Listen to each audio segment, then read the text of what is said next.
Welcome in, everybody. Ready to dive deep with us? Today, we're tackling Ralph Waldo Emerson's The Oversoul. It's a juicy one. It can seem pretty dense at first glance, I'll admit, but stick with us. The ideas are seriously powerful, even centuries after Emerson put them on paper. We're getting into those big questions, Who are we really? What connects us?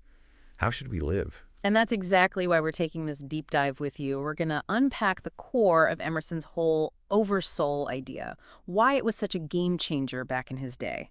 And what might be even more interesting is why it still hits home so hard in our world today. All right, so let's break it down, shall we? Emerson's big idea, the oversoul, what are we even talking about here? First time I read it, I'll be honest, I thought it sounded a little Dutch yoga classy. Okay. Well, there's a reason those themes resonate even in yoga studios today. Basically, what Emerson is getting at is that there's this deeper, like a spiritual energy or force. And it's not separate. It connects every single one of us, every living thing, really. And he calls that connecting force the oversoul. So, not like we each just have our own soul by ourselves, according to Emerson. That's where it gets juicy. See, he's saying, yeah, we live life as individuals, sure. But it's like we're each a single tree, right, in this massive forest. And we're so busy looking at just our own leaves, we might be missing the bigger picture of what connects every tree, the whole ecosystem. Or imagine looking up at the stars. You see tons of separate tiny points of light, but you're actually staring at this unbelievably vast, interconnected cosmos.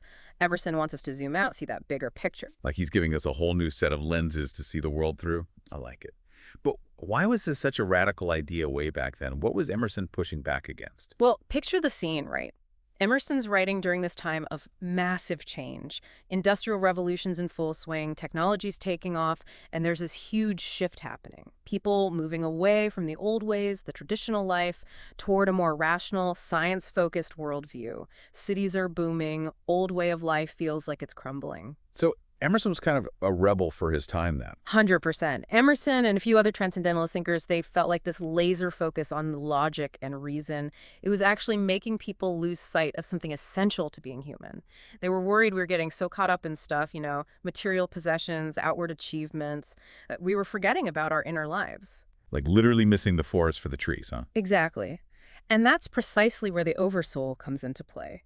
Emerson firmly believed that by tuning into this deeper connection, we could unlock this incredible sense of meaning, of purpose. It went way beyond just the material world. He was reminding everyone that there's more to life than what we can touch and see, more to us than just our work or the things we own.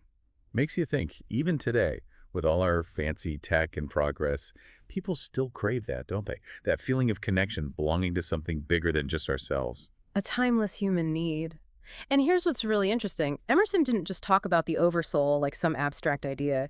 He believed we could really experience it. Like we get glimpses of it all the time in everyday life. Okay, now that's what I'm talking about. Give me an example. What did he mean, glimpses? He means those times when you connect with another person, like really connect on a deep level, or when you're just blown away by the beauty of nature and you feel this awe, this wonder, or even those times you get a gut feeling and intuition about something and it turns out to be right, even though you couldn't logically explain it. Like when time just seems to slow down, you're totally present in the moment. Yeah, I've definitely felt that kind of connection. It is like you're tapping into something much bigger than yourself. Precisely. And the way Emerson describes these experiences, it's beautiful, poetic even. He's got this one line, he says, the soul can crowd eternity into an hour. He's talking about how these moments when we connect to the oversoul, they feel so expansive, so full of meaning, that our usual sense of time just dissolves. Eternity in an hour. Mm. Wow, that's powerful. And it makes me think about all the research being done these days on things like flow states, peak experiences.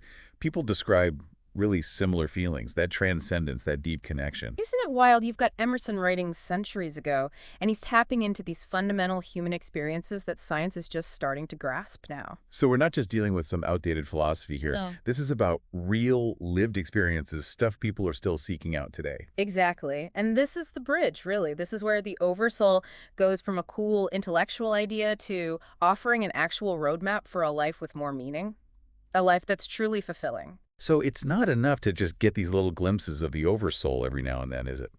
Emerson seems to be saying we should actually live our lives differently because of it. Okay, but how? Where do you even start with that? That's the million-dollar question, right? And the cool thing is, Emerson does give us some pretty solid clues. One of the biggies is this idea of trusting your intuition, like over pure intellect.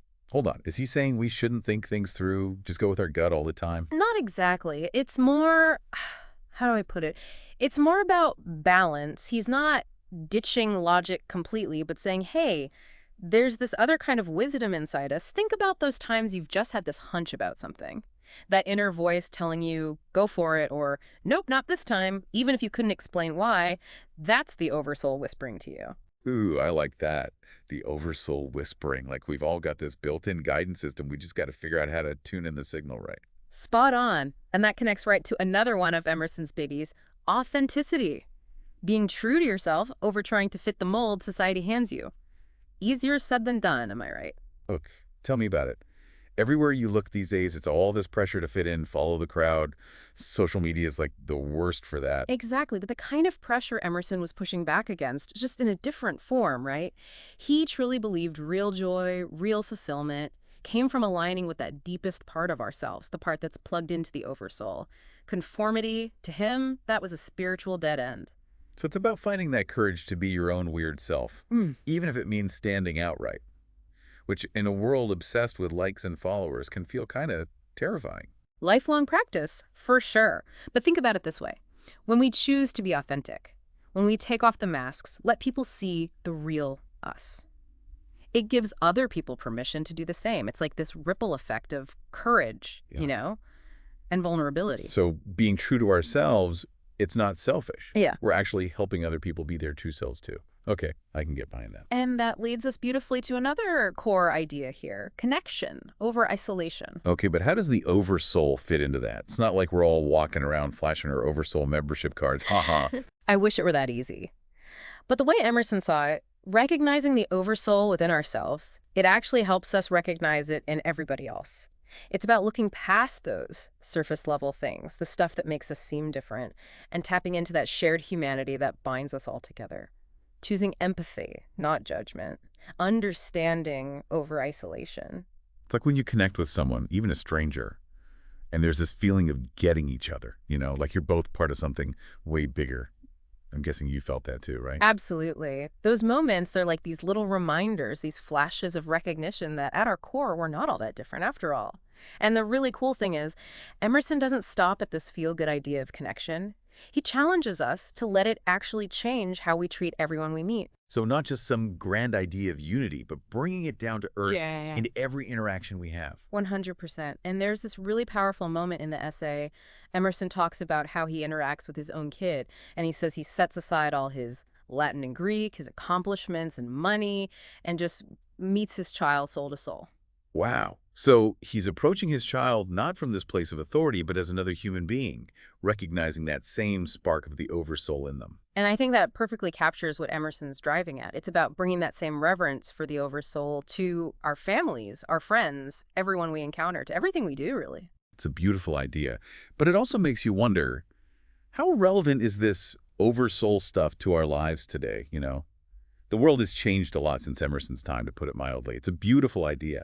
But it also makes you wonder, how relevant is this oversoul stuff to our lives today? The world has changed a lot since Emerson's time, to put it mildly. It has. It really has. And sometimes it feels like it's changing faster every day, doesn't it? But honestly, that's exactly why Emerson's ideas are so relevant, maybe even more so now than they were back then. How so? Well, think about it. Information overload, right? We are bombarded from every direction. Social media, news, podcasts like this one.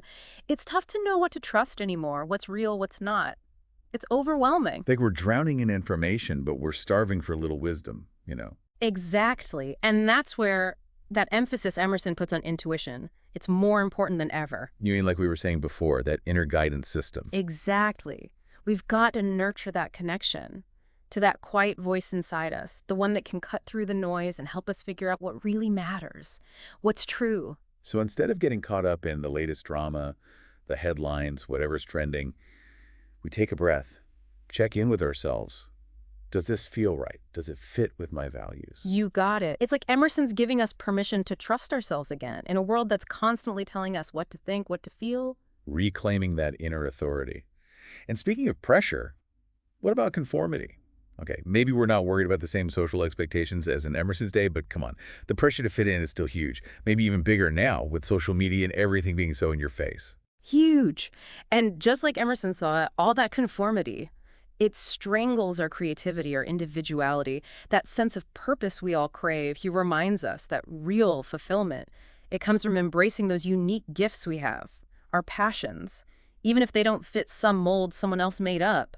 It takes guts to be yourself, though, especially when it feels like the whole world's watching, judging. You said it, but imagine if we all felt free to just be ourselves, you know? No masks, no pretending. What a world that would be, right? And that makes me think about what you were saying before about connection. That's got to be one of Emerson's most important messages for us today. I mean, we've never been more connected technology-wise, and yet loneliness, anxiety, depression, it's all through the roof. It's like deep down, we all crave that genuine human connection. But it's hard to find sometimes in a world that often feels so superficial, transactional even. And Emerson offers us a way out of that, a way forward. He reminds us, look, underneath all the differences, right? The opinions, the beliefs, the way we live our lives, we're all in this together. We all have hopes, fears, dreams that keep us up at night. When we tapped into that shared humanity, when we recognize that spark of the oversoul in each other, that's when we can connect on a deeper level, really understand each other. So it's not about pretending we're all the same or Right. ignoring the things that make us different, but kind of approaching each other with a little curiosity. Yeah. A little compassion, that willingness to look past the surface, it makes all the difference. It really does. So as we're wrapping up this deep dive into Emerson's The Oversoul, what's the one thing you hope our listeners take away from this, that one nugget of wisdom they can carry with them? You are not just your thoughts. You're not your experiences or your social media posts or any of that. You're a part of something so much bigger, something ancient, something vast, interconnected. And that power, the power to tap into that connection, it's already inside you. You have everything you need to live a life full of meaning, a life that's both authentically yours and, I don't know, maybe this sounds corny, but truly in tune with something much, much greater than yourself. I don't think that's corny at all. That's a beautiful thought to end on. And on that note, dear listeners, we'll leave you to continue your own exploration of Emerson's The Oversoul. Trust your gut, be your amazing self, and never underestimate the power of genuine human connection. We'll see you next time for another deep dive.